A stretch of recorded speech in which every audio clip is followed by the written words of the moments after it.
Hello YT family, good afternoon అండి. ఈరోజు నేను ఒక మినీ వ్లాగ్తో మీ ముందుకు వచ్చేసాను. సో అందరికీ ముందుగా హ్యాపీ మండే అండి.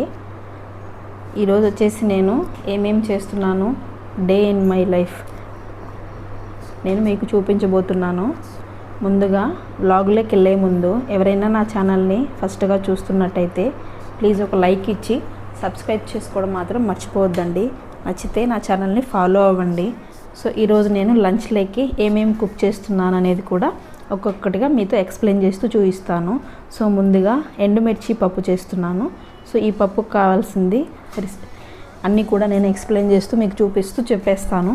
సో ముందుగా కందిపప్పు 2 గ్లాసులు తీసుకొని మంచిగా వాష్ చేసుకొని, ఎండుమిర్చి ఒక 10 వరకు యాడ్ చేసుకొని, 3 టమోటాస్ యాడ్ చేసుకొని మంచిగా కుక్కర్లో నేను ఒక 3 విజిల్స్ వచ్చేంత వరకు మంచిగా కుక్ అవ్వనిచ్చాను. సో తర్వాత ఈ పప్పుకి పోపు వేసుకోవడానికి ఒక మీడియం సైజు ఆనియన్, వెల్లుల్లి ఒక 10 వరకు నేను మంచిగా చాప్ చేసి పెట్టేశాను. సో వెల్లుల్లి కొంచెం నేను ఎక్కువగానే యూస్ చేస్తాను. వెల్లుల్లి ఎక్కువగా యూస్ చేయడం వల్ల మంచి ఫ్లేవర్ వస్తుంది, చాలా టేస్టీగా ఉంటుంది. సో పోపుకి మామూలుగా 3 కానీ 4 కానీ అలా వేస్తారు. నేనైతే ఒక 10 వరకు వెల్లుల్లి యాడ్ చేస్తాను, బాగుంటాయి. సో వెల్లుల్లి టేస్టే వేరే కదా. సో వెల్లుల్లి ఎక్కువ తీసుకోవడం కూడా మనకి హెల్త్కి చాలా మంచిది.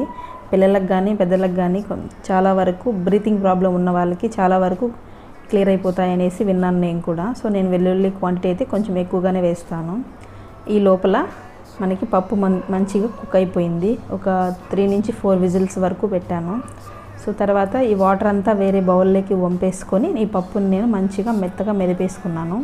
మెదిపేటప్పుడు నేను కొంచెం ఒక టేబుల్ స్పూన్ పసుపు, తగినంత ఉప్పు వేసుకొని పప్పుని మంచిగా మెదిపేసిన తర్వాత నేను ఇక్కడ పోపు వేసేసుకుంటున్నాను.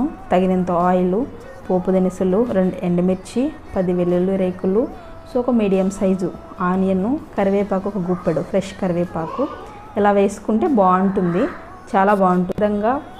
ఈ విధంగా పప్పును పోపు వేసేసి ఒక 3 మినిట్స్ వరకు నేను సిమ్లో మరగనిచ్చిన తర్వాత స్టవ్ కట్టేశాను. నెక్స్ట్ ప్రాసెస్ ఏంటంటే లంచ్లోకి సో నేను సండే ఒక వీడియో అప్లోడ్ చేశాను, short video. So chicken kebab video air ఫ్రైయర్లో పెట్టాను. రెస్పాన్స్ అయితే చాలా బాగా వచ్చింది రెస్పాన్స్. సో ఈ కబాబ్స్ కూడా నాకు ఎయిర్ ఫ్రైయర్లో చాలా టేస్టీగా, చాలా స్మూత్గా స్పాంజ్ లాగా మంచిగా కుక్ అయ్యాయి. సో అదే చికెన్ నేను 1/2 కేజీ తీసుకున్నాను కాబట్టి 1/2 కేజీ నేను కుక్ చేయలేదు. కొంచెం అందులో ఒక 4-5 పీసెస్ వరకు పక్కకు తీసేసాను. సో ఆ పీసెసే ఈరోజు నేను లంచ్లోకి మళ్ళీ కూడా ఎయిర్ ఫ్రైయర్లోనే చేస్తున్నాను. ఆల్రెడీ మసాలాలో మంచిగా నానిపోయినాయి ముక్కలు ఇవి.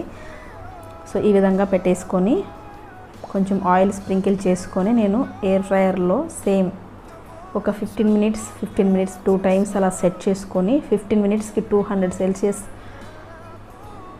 పవర్ సెట్ చేసేసి హీట్ సెట్ చేసి పెట్టేశాను 2 టైమ్స్. నాకైతే కబాబ్స్ అయితే చాలా బాగా కుక్ అయిపోయాయి. సో పప్పుచారు, కబాబు, రైస్ ఈరోజు లంచ్లోకి. సో ఇదేనండి. నెక్స్ట్ వచ్చేసి అందరూ వరలక్ష్మి వ్రతం ప్రిపరేషన్స్ చాలా వరకు చాలా ఫాస్ట్గా స్పీడ్గా జరుగుతుంటాయి కదా. సో అది కూడా నేను ఒక వ్లాగ్ చేద్దాం అనుకుంటున్నాను. నేను ఏమేమి తీసుకున్నాను, ఏమేమి యూస్ చేస్తున్నాను అనేది కూడా ఒక చిన్న వ్లాగ్ లాగా మీతో షేర్ చేసుకుందాం అనుకుంటున్నాను. సో అది కూడా తొందరలోనే పోస్ట్ చేస్తాను. వరలక్ష్మి వ్రతం వ్లాగు దానికి తీసుకున్న ఐటమ్స్ అన్నీ కూడా నేను మీతో షేర్ చేసుకుంటాను. సో లంచ్ ప్రిపరేషన్ అంతా అయిపోయిన తర్వాత నేను నెక్స్ట్ వచ్చేసి కొన్ని వాష్ చేసిన బట్టలు ఉంటే అవన్నీ కూడా ఫోల్డింగ్ సెక్షన్ కింద నేను అన్ని ప్రతి బట్టలన్నీ డివైడ్ చేసి ఈ విధంగా అన్నీ ఫోల్డ్ చేసి పెట్టేశాను. ఎవరి బట్టలు వాళ్ళ కబోర్డ్లో సెట్ చేసేసానండి. అంతేనండి ఈరోజు వ్లాగ్ వచ్చేసి. ఈ వ్లాగ్ ఎవరికైనా నచ్చితే లైక్ చేయండి, షేర్ చేయండి, సబ్స్క్రైబ్ చేసుకోవడం మాత్రం మర్చిపోవద్దండి.